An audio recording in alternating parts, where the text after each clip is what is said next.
First part में हमने कौवों के बारे में डिटेल से जाना था कि ये हमारी धरती पर इतनी तेजी से विलुप्त क्यों हो रहे हैं। तो आज हम उन उपायों की बात करेंगे कि हम ऐसा क्या कर सकते हैं जिससे कौवे विलुप्त होने से बच जाए। अगर इन उपायों को सचमुच अपनाया जाए तो वो दिन दूर नहीं जब हम कौवों को अपने आंगन में मंडराते हुए पाएंगे। फर्स्ट, प्राकृतिक आवासों का संरक्षण। प्राकृतिक आवास यानी पेड़ पौधे, जंगल, नदियां, तालाब जहां ये कौवे रहते हैं। आज की हालत तो हम जानते ही हैं कि इतनी स्पीड से पेड़ काटे जा रहे हैं, जंगल बर्बाद किए जा रहे हैं। अगर जंगल, पेड़ पौधे नहीं रहेंगे तो कौवे अपना घोंसला कहाँ बनाएंगे, ये कहाँ रहेंगे। ये तो पेड़ों पर ही अपना गुजर बसर करते हैं, शिकार करते हैं, खाना खाते हैं, प्रजनन करते हैं। तो बिना पेड़ पौधों के बेचारे मर जाएंगे। ये खतरा सिर्फ कौवों के लिए ही नहीं है बल्कि दूसरे वन्य जीव, पशु पक्षियों के लिए भी है। तो सबसे जरूरी है कि इन प्राकृतिक आवासों को बचाया जाए और तेजी से काटे जा रहे जंगलों पर ध्यान दिया जाए और इसे रोका जाए।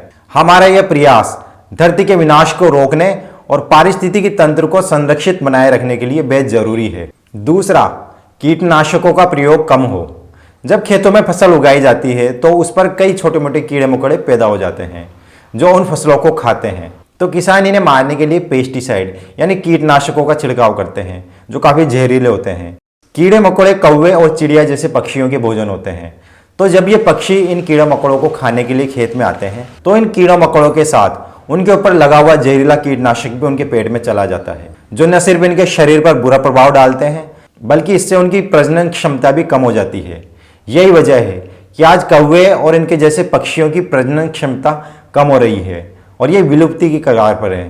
तो अगर हमें इन्हें बचाना है तो हानिकारक कीटनाशकों के प्रयोग को बंद करना होगा और इसके दूसरे जैविक विकल्पों को तलाशना होगा जो सेफ हो और किसी भी तरह हानिकारक ना हो।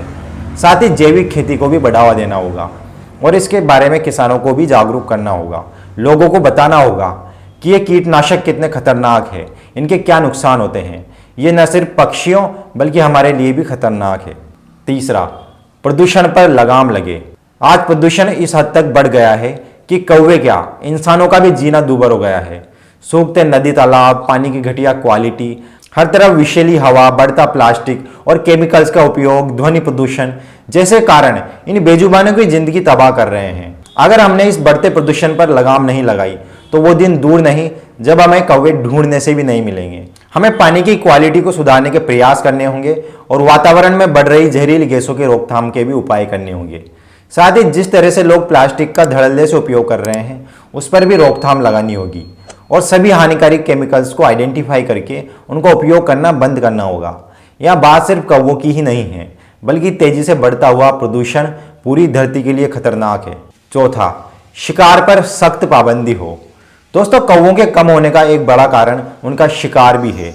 कई लोग कौवों का शिकार करते हैं और उन्हें बेचते हैं या मारकर खा जाते हैं। तो शिकार को रोकने के लिए हमें कड़े प्रयास करने होंगे। इसके लिए जरूरी है कि सरकार भी इसमें पूरा साथ दे और कौवों के अवैध शिकार के खिलाफ कठोर नियम बनाए। लेकिन इन नियमों के बनने से ही काम नहीं चलेगा, पूरी ईमानदारी के साथ इन नियमों की पालना भी होनी चाहिए ताकि शिकारियों के मन में डर बैठ जाए, तभी इनके शिकार को रोका जा सकता है। इसके साथ ही संरक्षित क्षेत्रों और वन्यजीव अभयारण्यों की भी ज्यादा से ज्यादा स्थापना की जाए जहां कौवे और अन्य वन्य जीव बिना किसी परेशानी के जीवन यापन कर सके। नेक्स्ट, वैज्ञानिक रिसर्च को बढ़ावा देना होगा।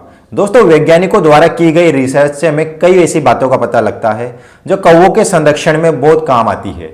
इन वैज्ञानिक रिसर्च से हमें कौवों की जरूरतें, उनकी आदतें, उनके व्यवहार और खान पान, इन सब में हुए बदलावों का पता लगता है।